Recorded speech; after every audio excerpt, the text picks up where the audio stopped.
एक समय की बात है।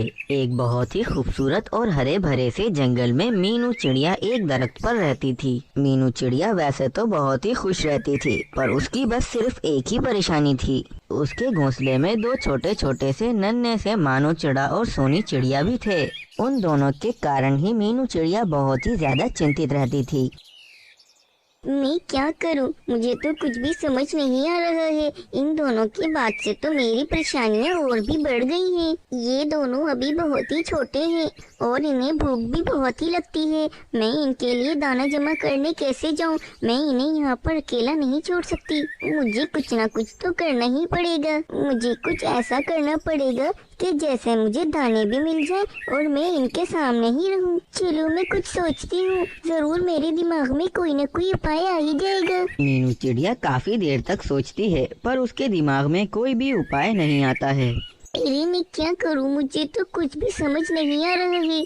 अब मैं एक काम करती हूँ, मैं कालू कौवे से जाकर बात करती हूँ। वो बहुत ही ज्यादा होशियार है, वो मुझे कोई ना कोई उपाय बता देगा। यही सोचकर मीनू चिड़िया कालू कौवे के पास आकर बैठ जाती है। अरे अरे मीनू चिड़िया, क्या हुआ भाई? तुम तो बहुत ही परेशान लग रही हो। मुझे बताओ अपनी परेशानी, ताकि मैं उसका हल बता सकूं। वाह कालू कौवे, तुम तो सच में बहुत ही होशियार हो। सच में मैं बहुत परेशान हूँ और मैं तुमसे मदद मांगने ही आई हूँ। हाँ हाँ मीनू चिड़िया, चलो अब बताओ। ऐसे ही थोड़ी हर कोई हम कौवों को होशियार कहता है। हाँ हाँ कालू कौवे, पर मेरी यही परेशानी है कि मेरे मानो चिड़ा और सोनी चिड़िया अभी बहुत ही छोटे हैं। मैं उन्हें अकेला छोड़कर दाना जमा करने नहीं जा सकती, इसीलिए मैं तुमसे इसका कोई उपाय पूछने आई हूँ, जिससे मैं उनके करीब भी रहूँ और मेरे पास काफी सारे दाने भी आ जाएं। अरे मीनू चिड़िया, इसमें सोचने की क्या बात है? तुम्हारे हाथ में तो वैसे ही जादू है, जादू। तुम एक काम करो, अपने घोंसले के साथ ही एक अपना बड़ा सा ढाबा खोल लो और उसमें अलग अलग तरह के व्यंजन रखना। तुम्हारे व्यंजन बहुत ही मजेदार होते हैं। फिर देखना, तुम्हारे हाथ के दाने सभी पक्षी खाने आएंगे और सब बदले में तुम्हें खूब सारा दाना देंगे। इस तरह तुम उन दोनों के करीब भी रहोगी और तुम्हारे पास दाने भी जमा हो जाएंगे। देखो, मैंने कर दिया ना तुम्हारा मसला हल। हाँ हाँ कालू कौवे, ये तो तुमने बिल्कुल ही ठीक कहा है। तुम सच में बहुत ही होशियार हो। मैं अभी थोड़ी देर पहले बहुत ही चिंतित थी, लेकिन अब मुझे बिल्कुल भी चिंता नहीं है। अब देखो, मैं जाकर अपना बड़ा सा ढाबा खोलती हूँ और वहाँ पर सभी पक्षियों को खाने के लिए बुलाती हूँ। फिर मीनू चिड़िया अगले दिन अपना बहुत ही बड़ा सा ढाबा खोल लेती है। मीनू चिड़िया अपना ढाबा खोलकर बैठ जाती है, लेकिन ढाबा नया होने की वजह से कोई पक्षी भी वहाँ पर नहीं आता। अरे क्या हो गया है सब पक्षियों को? मेरे ढाबे पर कोई खाना खाने आ ही नहीं रहा है। मुझे तो लगता है जरूर कोई ना कोई मसला है। अरे हाँ, मुझे अब समझ आ गया है। मैंने अपने ढाबे के बारे में किसी पक्षी को भी नहीं बताया है। जब उनको पता ही नहीं है तो वे कहाँ से दाना खाने आएंगे? यही सोचकर मीनू चिड़िया सभी पक्षियों को एक जगह पर जमा कर लेती है। मीनू चिड़िया, आखिर क्या बात हो गई? तुमने हम सब पक्षियों को यहाँ पर क्यों बुलवाया है? देखो, हम कितनी देर से तुम्हारी बात सुनने का इंतजार कर रहे हैं। हाँ हाँ मीनू चिड़िया, जल्दी बताओ तुमने हमें क्यों बुलवाया है? हाँ मीनू चिड़िया, अब बता भी दो तुमने क्यों बुलवाया है। अरे कौवे भैया, आप भी क्या बोल रहे हैं? आपको तो सभी पता है, आपने ही तो मुझे ये आइडिया दिया था। अच्छा मीनू चिड़िया, अब मैं समझा तुम किस चीज की बात करने आई हो। हाँ पक्षियों, मैंने एक बहुत ही बड़ा सा ढाबा खोला है, आप सब वहाँ पर खाना खाने आया करो। अरे वाह मीनू चिड़िया, वाह! तुम्हारे हाथ में तो वैसे ही बहुत जादू है। तुम बहुत ही अच्छा खाना बनाती हो। इसी बहाने हमें तुम्हारे हाथ का खाना खाने को मिलेगा। हम तुम्हारे ढाबे पर जरूर आएंगे। हाँ मीनू चिड़िया, मैं भी तुम्हारे ढाबे पर जरूर आऊंगी। ठीक है मीनू चिड़िया, मैं भी तुम्हारे ढाबे पर खाना खाने आऊंगा।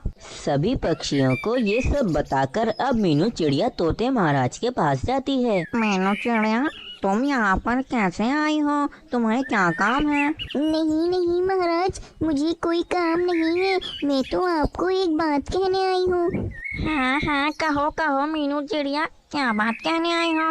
महाराज, मैंने अपने घर के सामने ही एक बहुत ही बड़ा सा ढाबा खोला है। आप वहाँ पर खाना खाने जरूर आना। मैं आपको बहुत ही अच्छे अच्छे खाने बना के दूंगी। तोते महाराज बहुत ही घमंडी थे। वे अपने आप को सभी पक्षियों से बहुत ही अलग समझते थे। इसीलिए तोते महाराज मीनू चिड़िया को टालने के लिए कह देते हैं। हाँ हाँ मीनू चिड़िया, ठीक है, मैं तुम्हारे ढाबे पर जरूर आऊँगा। अब तुम जाओ यहाँ से। ठीक है महाराज, जरूर आइएगा मेरे ढाबे पर। इतना कहकर मीनू चिड़िया वापस अपने ढाबे पर ही आ जाती है। अब सभी पक्षी मीनू चिड़िया के ढाबे पर खाना खाने आ गए होते हैं। सभी पक्षी मीनू चिड़िया के हाथ के बने हुए अलग अलग व्यंजन खा रहे होते हैं। हाँ मीनू चिड़िया, कितना मजेदार बनाया है तुमने ये। मुझे तो मजा ही आ गया है। सच में मीनू चिड़िया, तुम्हारा जवाब नहीं। तुम बहुत ही मजेदार खाने बनाती हो। हाँ मीनू चिड़िया, तुम्हारा बहुत बहुत शुक्रिया। तुमने ये ढाबा बनाया, इसकी वजह से अब हमें रोज रोज तुम्हारे हाथ का खाना मिलेगा। भाई मैं तो रोज रोज ही यहाँ पर ही खाना खाने आऊँगा। मुझे तुम्हारे हाथ का खाना बहुत ही पसंद है। हाँ मीनू चिड़िया, मैंने आज तुम्हारे हाथ का खाना पहली बार ही खाया है, लेकिन मुझे बहुत ही अच्छा लगा है। मैं भी अब रोजाना यहीं पर आऊंगी।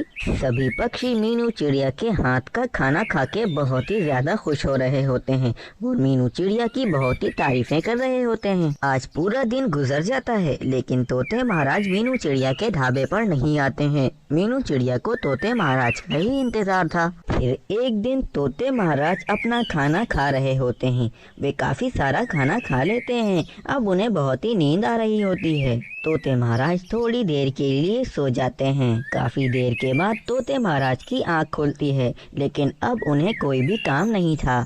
चलो, मैं वैसे भी फारिग हूँ, अब जाकर उस मीनू चिड़िया के ढाबे पर खाना खा लेता हूँ।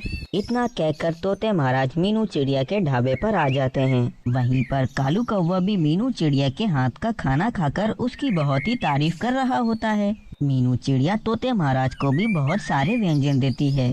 तोते महाराज का पेट पहले से ही भरा हुआ था, इसीलिए उन्हें मीनू चिड़िया का खाना बिल्कुल भी पसंद नहीं आ रहा था।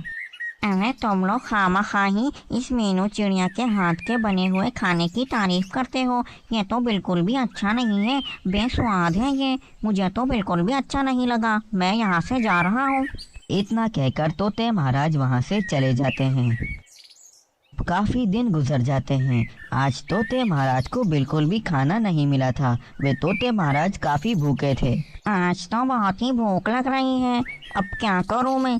चलो मीनू चिड़िया के ढाबे पर जाकर उससे खाना खा लेता हूँ। फिर तोते महाराज मीनू चिड़िया के ढाबे पर आकर खूब सारा खाना खाते हैं। आज उनको बहुत ही भूख लग रही थी, जिसकी वजह से उनको मीनू चिड़िया का खाना बहुत ही पसंद आता है। वाह भाई वाह मीनू चिड़िया, आज तो तुमने बहुत ही अच्छा खाना बनाया है। आज तुमने ऐसा क्या डाल दिया है अपने खाने में? तभी वहाँ पर पास में बैठा कालू कौवा तोते महाराज से कहता है, अरे तोते महाराज, दरअसल बात ये है कि उस दिन आपने पहले ही खाना खाया हुआ था, इसीलिए आपको भूख नहीं लग रही थी, और आपने दोबारा से खाया तो इसलिए आपको मीनू चिड़िया का दाना अच्छा नहीं लगा। लेकिन तोते महाराज, आज आप भूखे थे, इसीलिए आज आपको मीनू चिड़िया का असली जायका पता लगा है।